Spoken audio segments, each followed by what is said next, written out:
Okay, so in this video, we're going to do a exercise that I'll guide you through for decision making, whether that is something to say, something to do, something that you're procrastinating, whatever it may be. And the idea is going to be getting into a tuning into yourself, more specifically, your body intelligence, your heart intelligence, and your head intelligence. I would say a lot of the time we're really good at doing things from our head intelligence, meaning figuring things out, intellectualizing, rationalizing, debating pros and cons, etc., which are very helpful and important. And then there's the figuring things out, deciding things from a heart intelligence, something that's uh, not intellectual, but it's still intelligent in that there is a vital life component of that decision. And we hear this a lot with follow your heart or listen to your heart, things like that. And finally, there's the body or gut intelligence, and there's a lot of talk about the gut microbiome and such. But that, without going to that important topic, what I'm talking about is the immediate gut reaction. And now each of these three centers have their uh, strengths, but if we rely on one center too much, then we get into trouble. So, for example,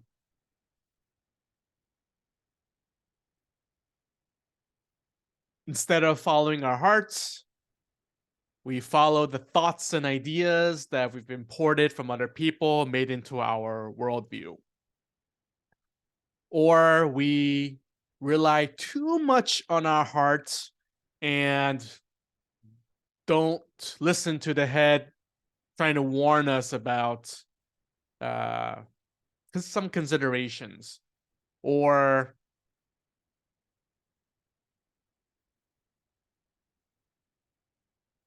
okay, none of the examples are coming to mind right now, but that's fine because my gut is telling me I've spoken too much about the context. I can speak about this further in other videos. But what we're going to do now that I've explained what we're doing, even if it doesn't make total sense, that's fine. Some part of you, it makes sense to you. Maybe it doesn't make sense to your head, but maybe your heart or your body knows. Okay. So relax into your seat. And you can do this anytime, seated, standing, lying down, in the shower. Very importantly, in the moment that you're making the decision. And you just let's start by breathing, meaning paying attention to your breathing. This gets us out of being in the head too much.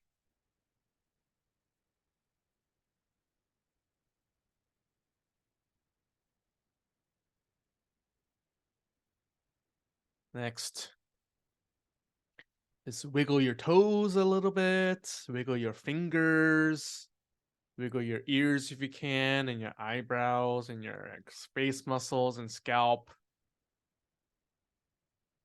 Just feel that happening.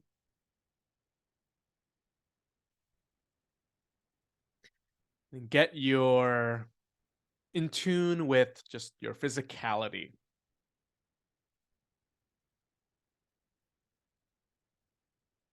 Next, widen and soften your gaze. You can use your fingers if you like, and bring them out far and look at both of them.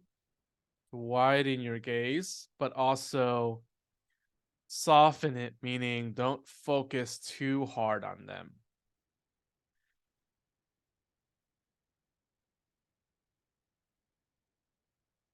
There we go.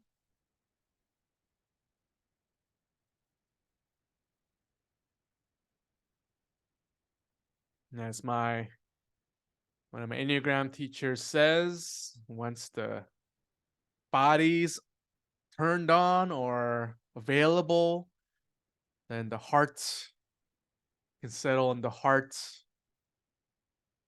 And then the head will turn on in the sense that true clarity and not the muddled, befuddled, muzzled way of thinking.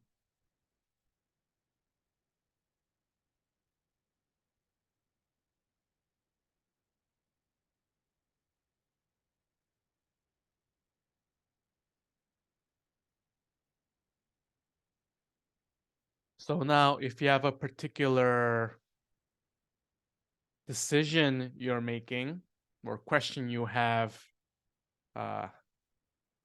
really to yourself, because a lot of the time, we, or maybe it's me, we ask other people for answers and guidance, in chances and opportunities when it's the chance and opportunity to ask our deeper,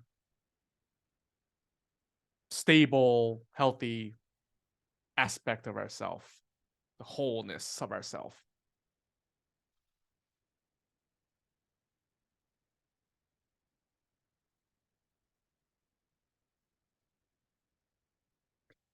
Maybe a good so some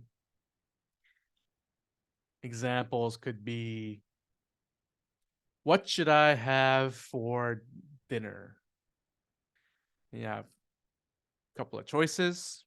Or should I go to bed and get ready for the night?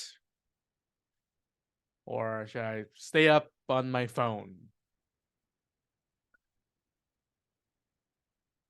Now, automatic defensive reactions may come up, but that's not what we're looking at.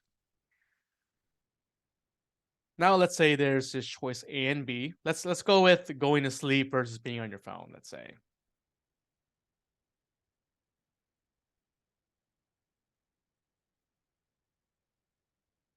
Get soften your gaze and come into your body and your breath.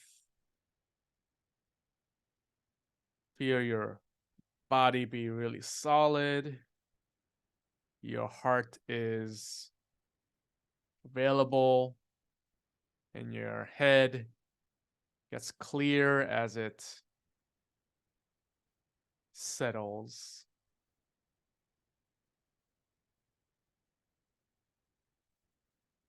The question is, for example, should I stay up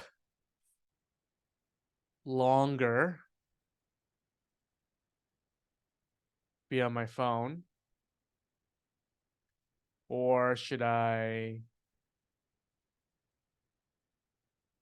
pay attention to going to bed and going to sleep? And the exercise, everything was preparation for this, essentially is, if your body could say yes or no, if your body could, I don't know, make up something, let's say it's a gurgle would be yes, and another gurgle sound would be no, for example. Your I'm pretty sure your belly doesn't have an actual mouth for it to talk. But you can feel whether your body likes that or not.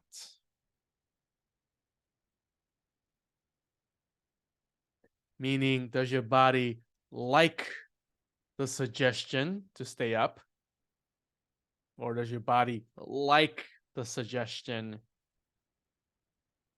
to go to sleep? And this differs for different people, but for me,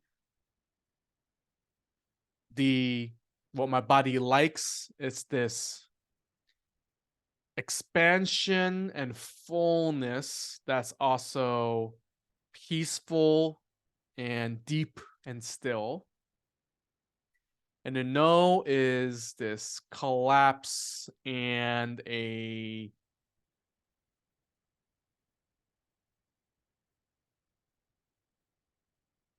disturbed, muggy feeling.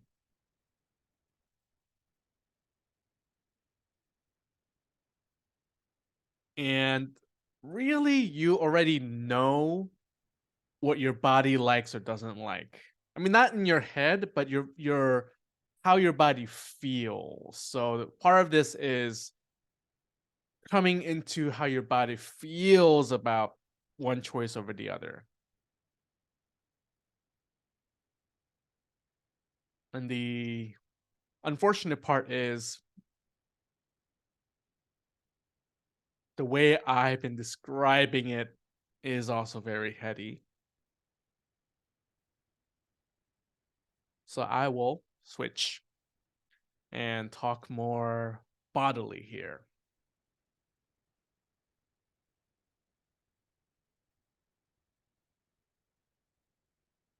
Go to a choice A.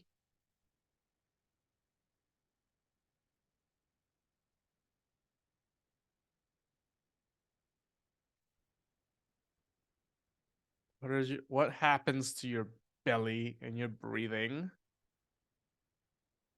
Does it become disturbed, or does it keep flowing, or does it even become more awesome? Just yeah. So the awesome flowiness will be yes, and the yeah will be the no.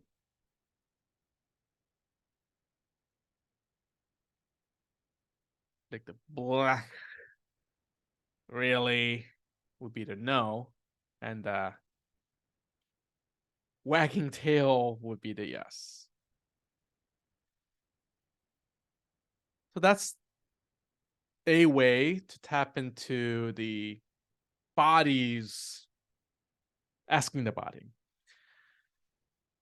And again, just tune it back into the body, wiggle your head and toes and fingers and your breath. Get back into your body. And now ask your heart. You can place your hand over your chest area.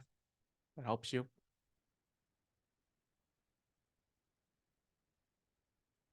The sense of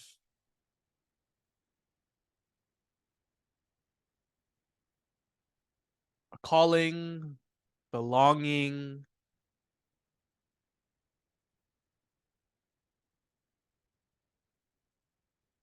value, significance.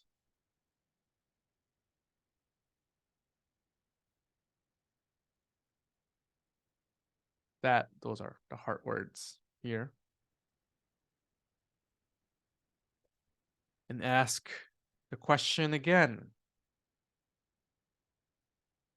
Stay up later on the phone or go to sleep.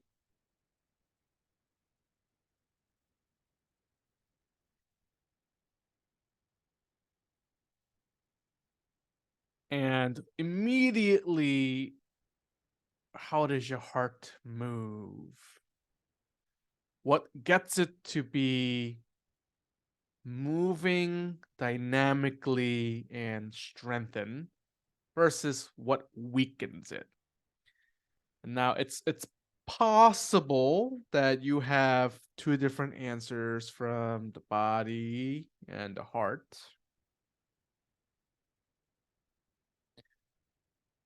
For example,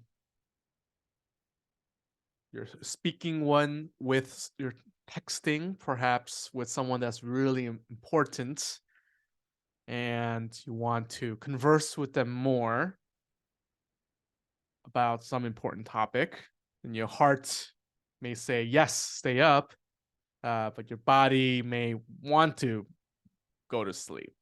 And the other examples, but that's what just came to me right now. So the key thing here is though, it's the immediate response, because if you have a chance to think about it or consider it,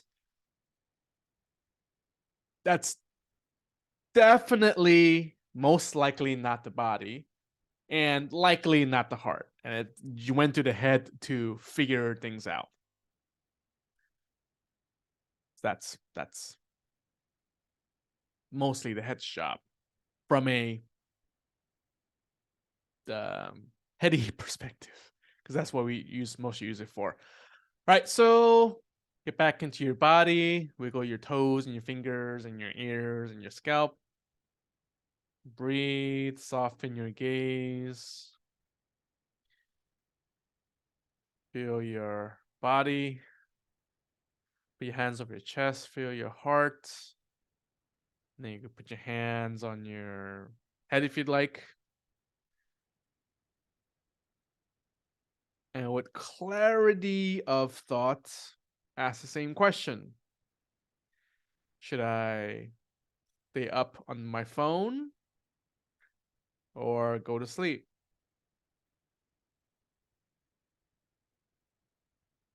And if you start explaining the answers, then you got out of the clarity.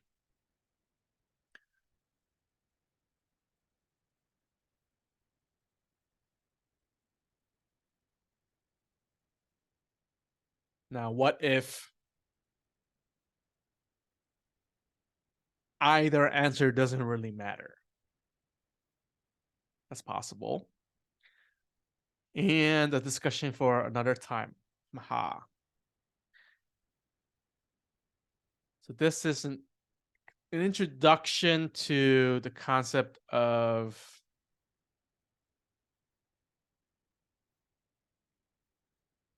perceiving awareness of body intelligence, heart intelligence, head intelligence, and really listening to them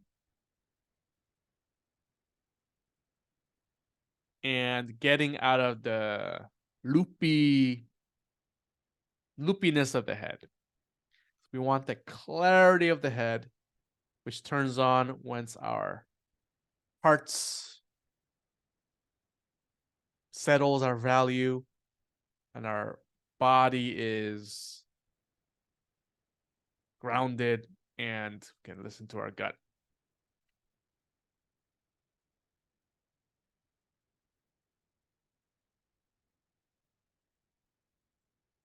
Or put a summary of this, we are settling down and listening to the reality of our body, we got our heart and our head, as opposed to whirling around mental excuses and thoughts, which I know because I've done and do that a lot.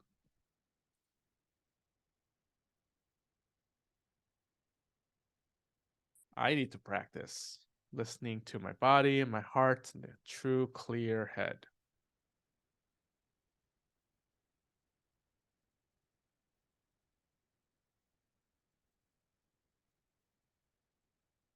And like anything else, this will take practice and cultivating this awareness.